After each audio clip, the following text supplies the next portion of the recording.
Let me quickly go ahead and show you how you can change the shortcut to change between different windows in the same application. So if you, for example, have two different windows on Chrome, then you can use the shortcut to change between the two windows. You might want to change this because, for example, the keyboard shortcut for this on a normal computer from, for example, the US is going to be Command tilde.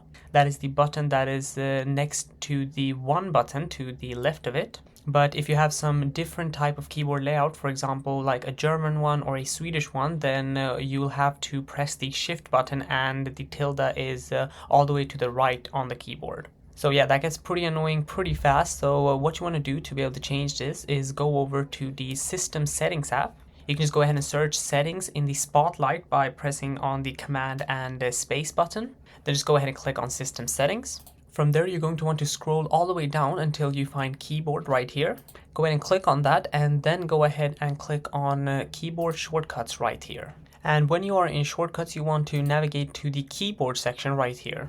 The one that you're going to want to change is the Move Focus to Next Window, and to do that, just go ahead and double click on this, and then you just want to go ahead and press the buttons that you want. So in my case, I just wanted to do it with Command and this symbol, whatever this law symbol is, because it's pretty easy to access because it's just above the tab. And when I've done that, then it is chosen. All you have to do is go ahead and click on done, and now you have successfully changed the shortcut. So yeah, hopefully this video helped somebody out.